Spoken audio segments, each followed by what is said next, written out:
Agency will be instrumental in helping in this. It connects member states, aggregates demand, provides advice and links member states to defence companies. Our aim is that by 2030 all the current shortfalls are filled. Member states are in the driving seat. It is the member states who decide what to procure or develop, when and from whom to procure. Only by working together we can address the most demanding capability shortfalls. And this is why we propose that member states work together in coalitions where the member states cannot work alone because anybody is not big enough. The work has already started. This week, the first meeting of the drones coalition took place with the Netherlands and Latvia in the lead. Drones are already redefining warfare.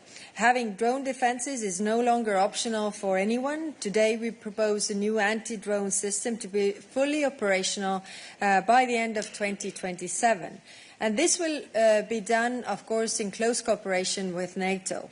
Every country is at risk. Every member state should be investing in counter-drone systems and capabilities to hit ground targets. That is why we consider that this is a flagship project. Eastern Europe bears the brunt of the threat, and this needs particular attention. Eastern Flank Watch will bring all the capabilities needed to defend this part of Europe together. Counter-drone systems, but also ground defence, air defences, maritime and border management. The goal is to have this ready by 2028. One hurdle that we must overcome is joint procurement, which is still far too low. So we are upping up the ambition by to 40% of the defence spending by 2027. Economies at scale can help our industries to ramp up production and also lower costs for our countries. The taxpayers will thank us for this. And finally, Ukraine is still Europe's first line of defence.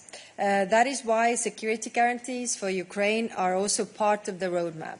The strongest security guarantee is a strong Ukrainian defence industry and a strong Ukrainian army.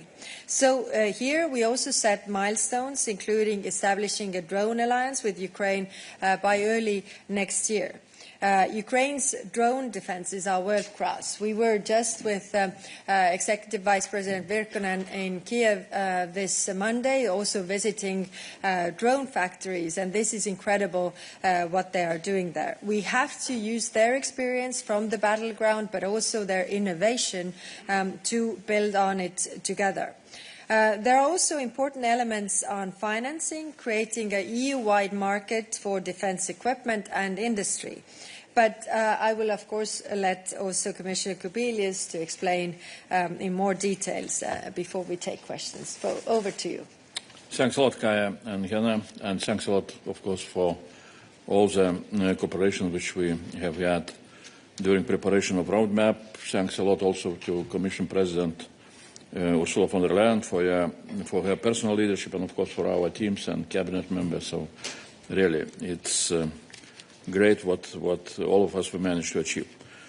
In my view, roadmap is what I would call a revolutionary strategic architectural plan of the major European Union building exercise to build European Defence Readiness 2030.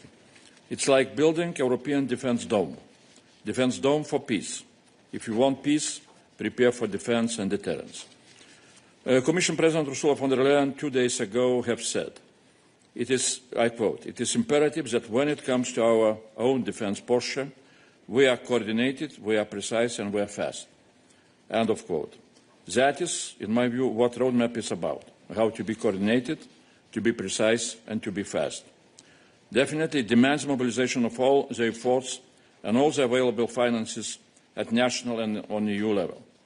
A roadmap indicates, like Vice President Hena Virkunen have said, roadmap indicates Europeans are going to invest till 2035 6.8 trillion euros into real defence as usually around 50%, which means 3.4 trillion euros. It is a real big bang in defence finances, mainly based on national defence spending, which will be more or less 100 times bigger than EU defence spending in next MFF. We want to achieve defence readiness before 2030. Why? Because of Putin's plans. And we need to deter aggression, prevent war, preserve peace, and that is what the roadmap is about. In order to achieve defence readiness 2030, we need to reach new NATO capability targets before 2030. From public information, we can guess that now we are at the level of only 50% of those targets. In order to achieve that goal, now we need to move from the opportunity stage into delivery stage. Until now, we were creating opportunities, financial, industrial policy, legal, simplification opportunities for member states to start to develop their capabilities. Now we need to move into delivery stage. Contracts, production, modernization, procurement. From that point of view, roadmap is a roadmap for delivery. I would call it a mega plan for delivery, with clear timetables, goals and reporting obligation. That is why we can call today a delivery day, or a D-Day for delivery. This plan and reporting on progress is how we are going to mobilize, first of all, ourselves, member states and EU institutions to deliver. So that is why roadmap is about delivery planning and about delivery of flagships. What we are creating with the roadmap is European self-sufficiency in defence. Self-sufficiency in defence means independence, as Commission President says. Self-sufficiency means our own capacity to produce enough, our own capacity to modernise defence production, and our capacity to finance European production and growth of European defence industry. Flagships are an exercise to implement pan-European defence projects. Till now, only in space, we have good experience to implement big pan-European high-tech projects, like Galileo or Copernicus. In defence, there is no such an experience. That makes us weaker. So that is why we shall go through what I call learning by doing process. I am sure that this time we shall be much more successful than previously. European Drone Defence Initiative and Eastern Flank Watch are the projects which can be started immediately in order to learn how to create success. They can be realised together with Ukraine, and I am sure that other two flagships, European Air Shield and Space Defence Shield, will be also a real success. Ukraine defence deserves our support. The roadmap has a very important promise: reparation law to be realised before the end of 2025.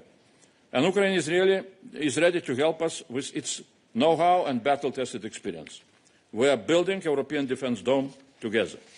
In building the European Defence Dome, we need to overcome fragmentation of European defence industry, and we need to spend taxpayers' money in the most effective way in order to strengthen European defence industry. As an example, incentivization for joint procurement can cut prices for defence production by 30%. The plan is to increase joint procurement from 20% to 40% by the end of 2027. Taking into account all defence investment up to 2035, it can save up to 200 billion euros for national governments and taxpayers. Or incentivization to spend more defence money with the European defence industry can bring back, with each additional 10% spent in Europe, an additional 150 billion euros spent with our defence industry, which otherwise would be spent in third countries up to 2035.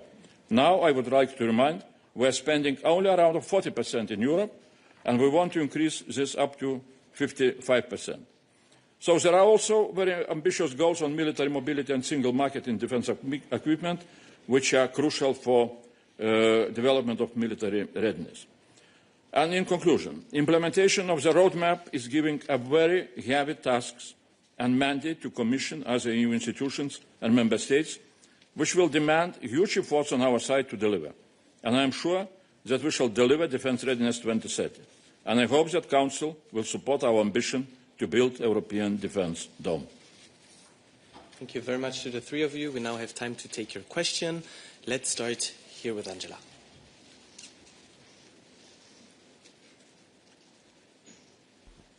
Angela Skujins from TVP World, Poland's public broadcaster. I'm really interested in the Eastern Flank Watch and the European Drone Defence Initiatives. What will these projects actually look like? What technology will be used? Who will be involved? So I can explain it to our viewers in Poland. Thank you. Well, both projects have origin in activities of Polish and Baltic states governments. Before even all those provocations which now triggered all the interest in the projects. And both the governments from the region were appealing to us back in July of this year, describing very clearly the concept of Eastern Flank Watch. At that time it was called Eastern Border Defense Shield, perhaps, or something like that. And this project has two major components. One is what I would call ground wall, how to build all the counter-mobility measures on the ground, like anti-tank trenches, like so-called Dragon Ts. In some countries now there are discussions about recreating swamps and marshlands on the border in order really to create all the counter-mobility obstacles for enemy's tanks or heavy technique. From another side, the countries are also looking into possibilities to develop what we called at the beginning drone wall in order to be ready to defend themselves against any possibility of drone attacks or drone provocations.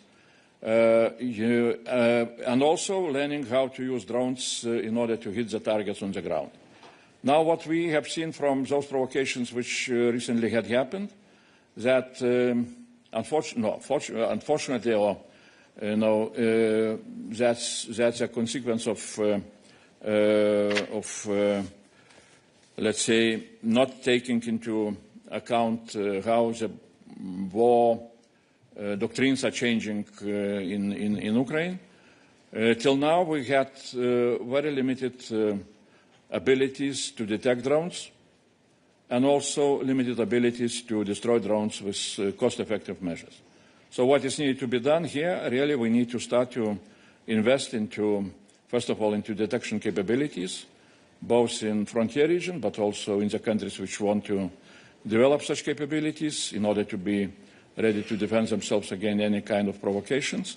And then also we need to invest into capabilities to destroy drones in a cost-effective way, with anti-drone interceptors, with electronic warfare means, and also with classical Zenit artillery or machine guns and mobile groups.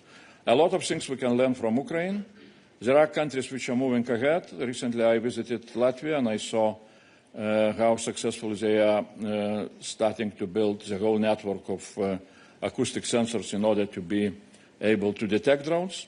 So there are experiences, there are different, different companies which are producing exactly equipment which is very much needed, and I see all the possibilities really successfully to develop this project, and during next year to have at least sufficient implementation of that project in the countries which want to be part of those two projects. Thank you. Andrew. Thank you. Andrew Gray from Reuters. Can I ask about the financial aspect here? There doesn't seem to be any price tag on any of these projects. So do you have any estimates of how much these are going to cost? And where is the money going to come from? I take the point about safe and national budgets. But if we compare to the COVID crisis, which some people sometimes do, including on this podium, when we look at the response to this crisis, is the message from the Commission that when there's a crisis in Southern Europe, there's free money not to be paid back, but when there's a crisis in Eastern Europe, it's loans and you'll have to pay it back? Well, I will not discuss about the messages, but I will tell you what is our vision and our plans. First of all, definitely we need to have those capability coalitions and flagship coalitions to develop much more clear technical concepts. What is needed to be done in each of those projects, especially when we're talking about flagships. Then we shall be able to also evaluate the cost. I can tell, for example, about now drone wall, or how it's called, European Drone Defense Initiative. That the same countries which I was talking before, Poland and 3 Baltic states, when they were appealing to Commission earlier in July, they put some kind of concept note and they put evaluation of this, chapter on drones, with detection, with management of information, of data, and also with anti-drone capabilities. And for those 4 countries, they evaluated that it will cost around of 1 billion euros. So just for us to understand that we're not talking here about hundreds of billions. But definitely, more precise evaluation will be available when we shall have much more clear concepts. Now, second, really, on financial side, I said deliberately, because I was expecting such a question, that, what I call big bank and finances are starting to appear. During next 10 years, we are going to spend 6.8 trillion euros for defense. For equipment, it will be more or less, if we are taking some kind of NATO standard, from 40 to 50%, it will be 3.5 trillion euros. It's a big amount of money. The question, how we can use those money earlier than later, it's, of course, a rational question. But for the time being, we need to look, first of all, how we are using those instruments which are available at the moment. So first of all, of course, safe loans. Member states can start to use those money now in order to develop some of the regional projects, for example, Eastern Flank Watch. Then there is also possibility to reallocate unused and spent cohesion funds and RRF funds. So those are, some of them are grants. I can tell you that now, at least what we hear from other services, which are taking care about RRF money, there are 300 billion unspent RRF money, and out of that, 100 billion is grants. And member states need till end of this year to review their RRF plans, and they can put those money into defense. So those are possibilities which member states can use in the most effective way. Thank you, Commissioner. David.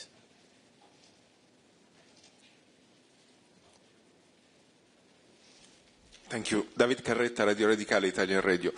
I don't know who to ask, but basically on the concept of European Defence Dome, the French President, Emmanuel Macron, in Copenhagen was quite clear, saying that it wouldn't be enough to protect Europe, because we need deterrence, and deterrence means also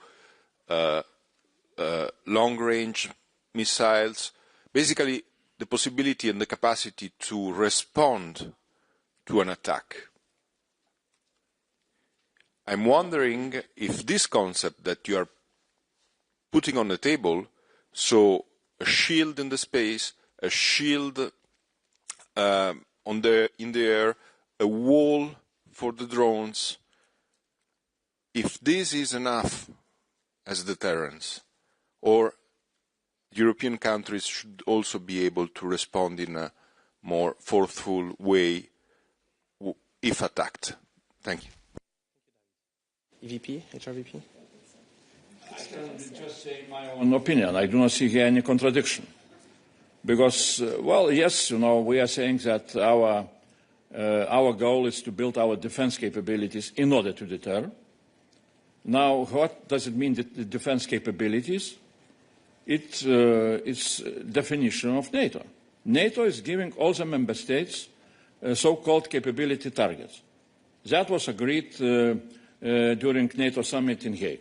The previous ones were agreed back in 2021. As NATO Transformation Commander Admiral Pierre Vandier said, that new targets are by 30% bigger than the previous ones from 2021, Those are the lessons from land lessons from Ukraine. But the previous ones, unfortunately, we Europeans were not able to implement also by 30%. That is why simple arithmetic is saying that we're at 50% level. But defense capabilities defined by NATO should have, and I hope that it has, all the needed means, including deterrence by possibility, by availability of such weapon system which can be used in order to hit the targets on the territory of enemy, and so-called deep strike precise targeting capabilities, which we, unfortunately, in Europe, we are not producing enough of them, and that is why we need to develop production of those capabilities. And of course, for the time being, we shall continue to procure them from our transatlantic partners or South Korea, which are producing those capabilities. Thank you. EVP, please. Yes, maybe I would like to remind also about missiles, and it was clearly one of the critical capability gaps that was identified also in our defense white paper. But now in this proposal, in our roadmap, now we have focused to these 4 areas based on discussions with the member states, because we see that these are certainly 4 areas where we are encouraging member states now setting up capability coalitions. But of course it's possible if member states see that there's also other critical areas that they want to now join their efforts in the next months. It's of course possible also. Thank you very much. Maria. Hello, Maria Psara with Cyprus Public TV. The question is for HRVP. I'm wondering how this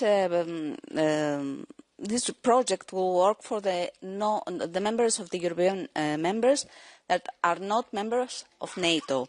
For example, the drones wall. Or the air defense.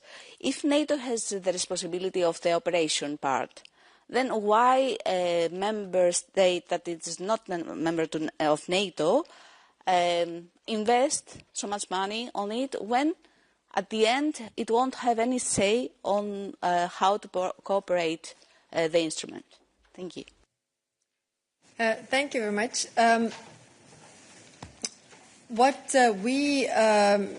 I mean, the feedback that we got when we were working out the roadmap from the member states was that first, the drone wall was about the eastern flank. But then member states who are not on the eastern flank said that, but the drones could come from the sea. I mean, the ships and everybody is in danger. So we actually need this drone defense for everybody, which is why we changed the concept also in this paper.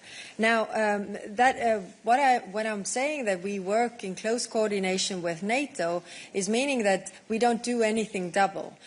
We are working with them on the areas where they already have plans, and I think all those countries who are not members of NATO very much fit in here, because what also Commissioner Kubilius said, the drone defense has different elements. It has sensors, it has interceptor drones, it has different layers, and this is when we talk about the countries who are in NATO, that is very clear. It is part of their capability gaps. It's part of their military plans. But when we are talking about the countries who are not in NATO, then it is separate plans when it comes to really having the interceptors, having the sensors the same. So they're just not part of the military planning of NATO, but it doesn't mean that they don't need the defense regarding drones and the anti-drone systems. Thank you. Thank you very much, HRVP. Let's go to the back. Thank you. Augustin Palokaj from Jutarnilic, Croatia. First question for Commissioner Kubilius.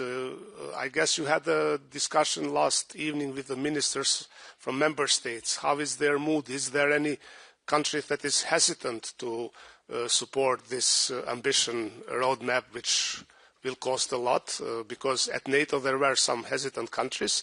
And second question, is Croatia part of any leading initiative? High Representative mentioned the Netherlands and Latvia, I think, on drone issue. Is Croatia part of that as well? Thank you. Well, on the first part, I have, yesterday it was quite a good conversation, rational conversation, and quite a unanimous understanding that, yes, we have challenges in our defense capabilities. We need to build them. It's, it's better to do that as much as we can in coordination with each other. And the European Union here does not replace, or European Union institutions were not replacing NATO and member states, both in their decision-making power, but also in their responsibilities to develop what is needed to be ready to defend and to deter. So the tasks are, as I said, huge. Member states understand. And as an example, I can say that, for example, the same safe loans, which, 150 were subscribed, billion euros were subscribed by 19 member states, and geographical distribution was very horizontal. Yes, Poland asked for the biggest amount of money, but then, France, Italy, Hungary, Romania. Yesterday I was discussing exactly with Cyprus defense minister about their plans, where they will use safe loans. So that's, it shows very clearly that there is really very strong understanding that we need to build European defense readiness in each European member state, and that is what we are going to do. Yeah. On the lead nations, I don't have the papers here. It's a table of member states showing their interest, whether they want to be a lead in the 9 capability areas or participant states. But I mean, we can follow up on that. I don't remember it by heart. I know that participant states, definitely everybody is participating in the different coalitions and showing interest here. So I can come back on the very specific whether they are leading us or something, but I don't remember right now. Thank you. Thank you very much. Let's go to the front row. Yes.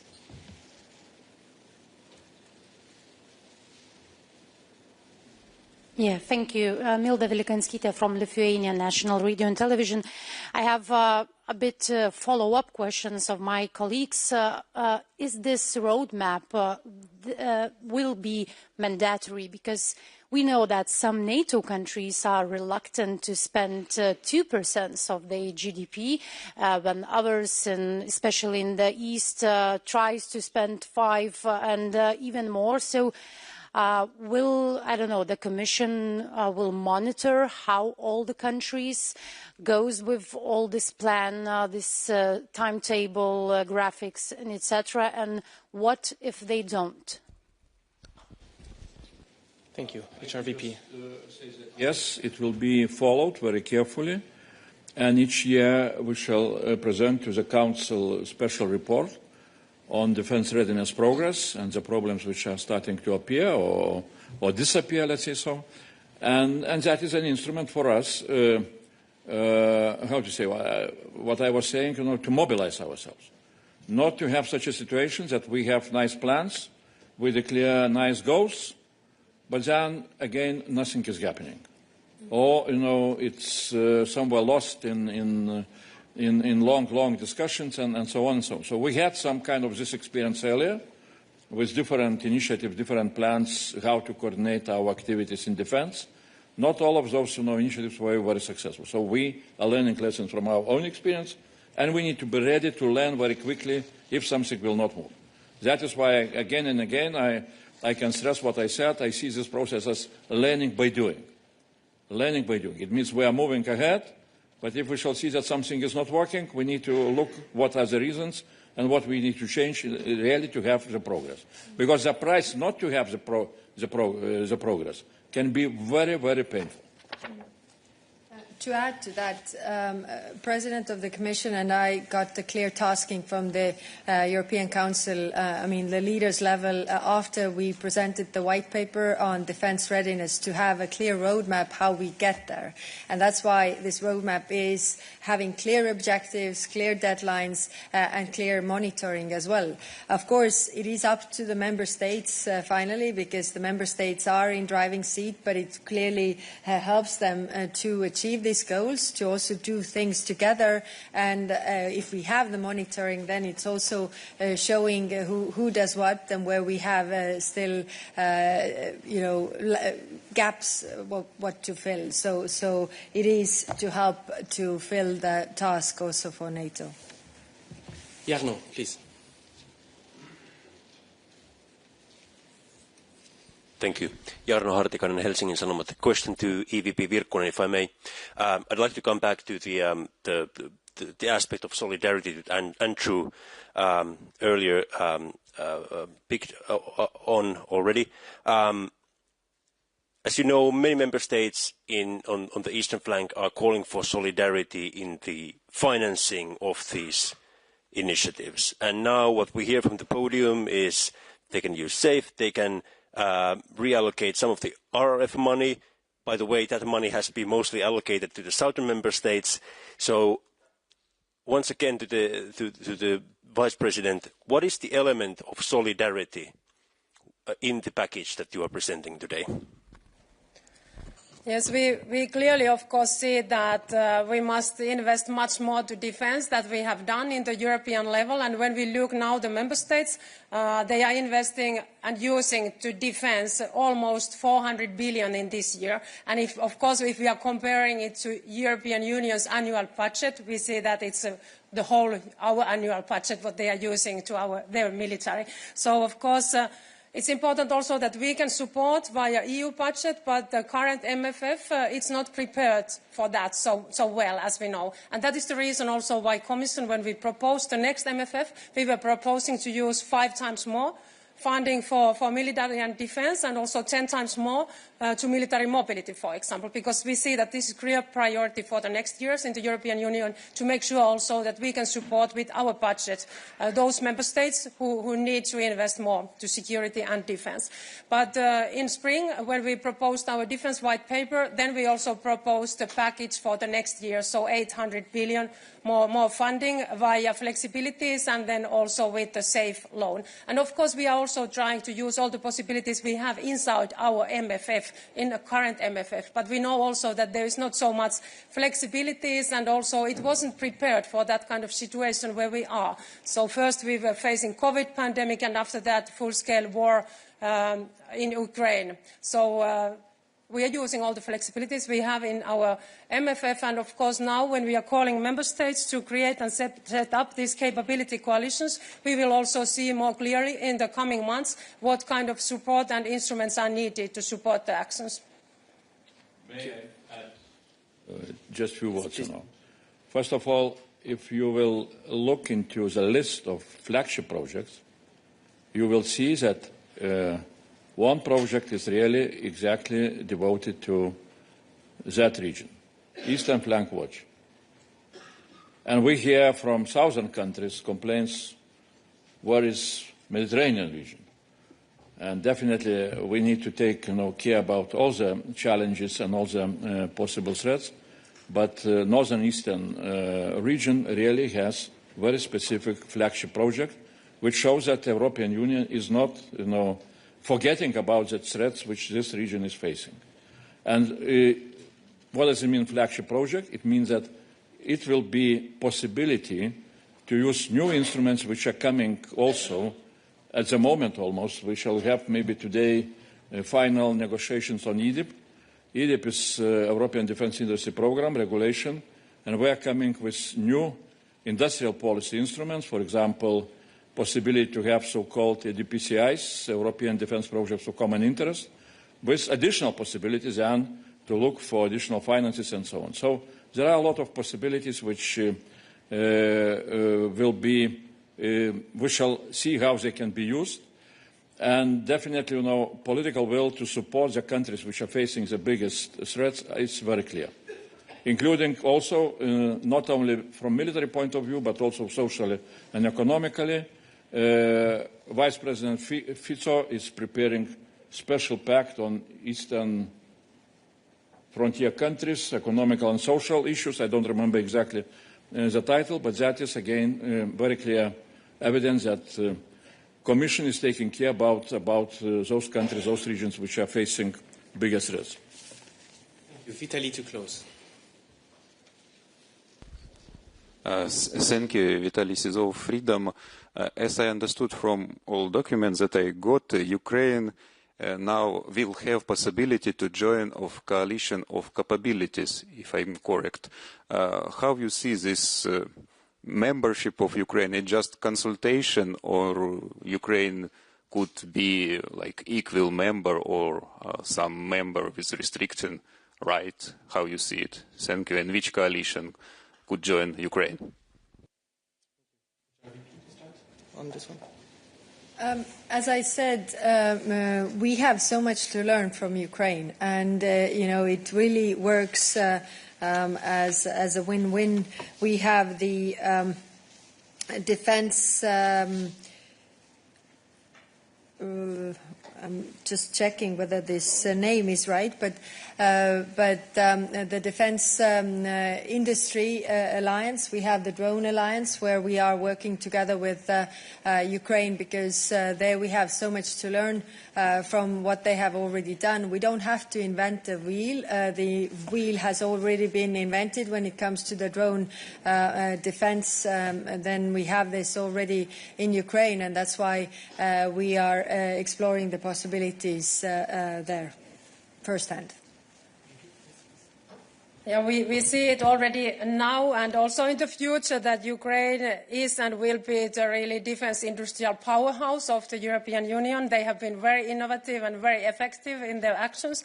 And like HRVP said, that we have so much to learn from Ukraine, and especially, of course, I'm looking at this European Drone Defense Initiative, where we see, of course, that Ukraine's participation would be very crucial. Like Kaya said, we have also proposed this drone alliance to Ukraine to really also cooperate in this area, because we know that they have been very effective here and very innovative, and this is exactly an area where we have to build our own capacities in the European Union, drone and anti-drone systems. So this is, for example, one very important concrete project, but they are welcome, of course, to come to all our capability coalitions. This closes this press conference. Thank you very much, EVP, HRVP, and Commissioner, and have a good afternoon.